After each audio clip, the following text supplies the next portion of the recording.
최근 몇 년간 한국의 응급의료체계는 큰 위기에 직면해 있습니다.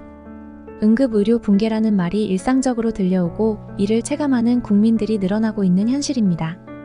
특히 뇌졸중 환자, 심장마비 환자, 그리고 임산부와 같은 응급 상황에서도 적절한 진료를 제공받지 못해 심각한 문제가 발생하고 있습니다.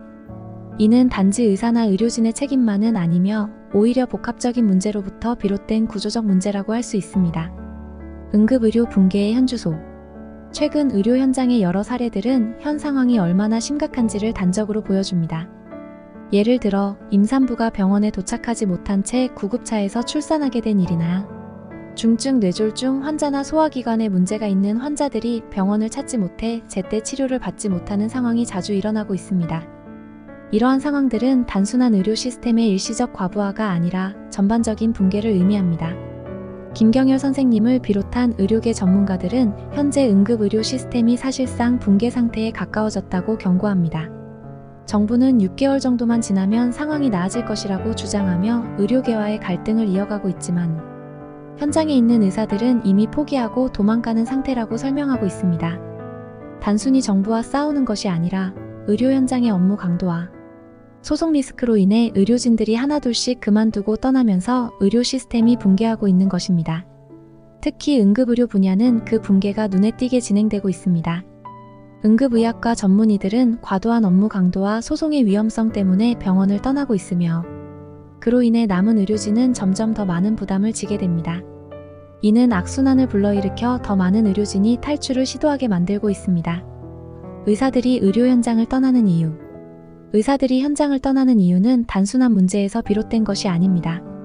분만과 관련된 부인과 의사들은 출산 과정에서 발생할 수 있는 소송 리스크와 함께 포괄수가제의 부담으로 인해 더 이상 출산을 담당하지 않으려고 하고 있습니다. 이와 유사하게 소아과 전문의들도 빈번한 소송과 법원의 불리한 판결로 인해 점차 현장을 떠나고 있습니다. 또한 전공의들이 집단으로 사직서를 제출하며 떠나는 상황도 벌어지고 있습니다. 이는 정부의 강경한 정책과 언론의 부정적 보도, 그리고 의료계 내부의 혼란 때문입니다. 전공의들의 이탈로 인해 응급의료 시스템이 더욱 위태로워지고 이는 전체 의료체계에 심각한 영향을 미치고 있습니다. 결국 의료 붕괴는 정부와 의사들이 갈등을 겪고 있기 때문이 아니라 정책적인 문제로 인해 의료인들이 개인적으로 현장을 떠나기 때문에 발생하고 있는 것입니다. 하지만 더욱 심각한 문제는 의사단체들이 하나된 목소리를 내지 못하고 있으며 내부적으로도 서로 다른 입장을 취하고 있어 혼란이 가중되고 있다는 점입니다. 정부와 의사 간의 불신과 갈등. 정부와 의료계 간의 갈등은 오래된 문제입니다. 특히 정부가 강경한 태도로 의료 정책을 추진해온 결과 의사들은 더 이상 정부와의 협상이나 합의가 의미 없다고 느끼고 있습니다. 2020년 공공의대 설립 논란에서도 정부는 합의를 지키지 않았으며 이러한 경험들이 쌓이면서 의사들은 정부에 대한 불신을 가지게 되었습니다. 정부는 현재 응급의료 붕괴 상황을 해결하기 위해 다양한 정책을 내놓고 있지만 의사들은 그 정책들이 현실과 동떨어져 있음을 지적합니다.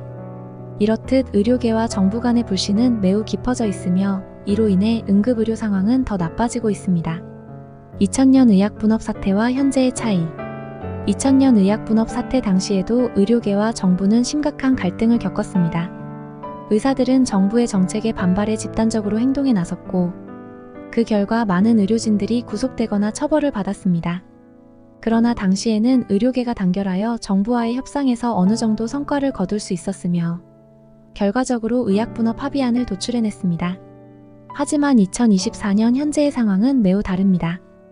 지금의 의사들은 단체 행동보다는 각자 도생을 선택하고 있으며 개원의를 포함한 일부 의료진들은 비교적 안정적인 상황을 유지하고 있습니다. 대학병원의 응급의료 시스템은 붕괴 직전이지만 의사들은 정부와 협력하지 않고 있으며 오히려 서로 다른 입장을 취하면서 혼란을 더하고 있습니다. 미리 건강을 챙기는 것만이 답이다. 이러한 복잡한 상황 속에서 결국 우리 개인이 할 수 있는 것은 무엇일까요? 미리미리 건강을 챙기는 것입니다. 현재의 의료체계는 점점 붕괴해가고 있으며 응급 상황에서 적절한 치료를 받을 수 있는 가능성은 점점 줄어들고 있습니다.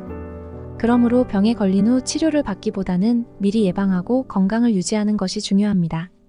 정기적인 건강검진을 통해 조기에 질병을 발견하고 올바른 생활 습관을 유지하는 것이 병을 예방하는 최선의 방법입니다.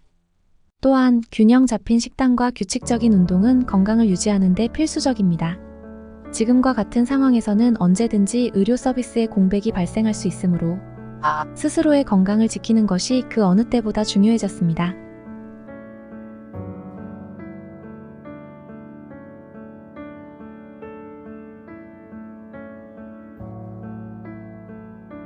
응급의료 시스템이 붕괴하고 있는 이 시기에 우리는 그 어느 때보다도 건강에 대해 신경 써야 합니다.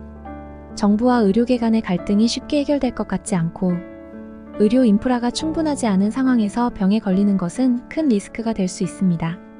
결국 자신의 건강을 미리 챙기는 것만이 최선의 답입니다. 지금부터라도 스스로의 건강을 돌보고 생활 속에서 작은 변화를 시작해보세요. 그것이 당신의 미래를 지키는 방법입니다.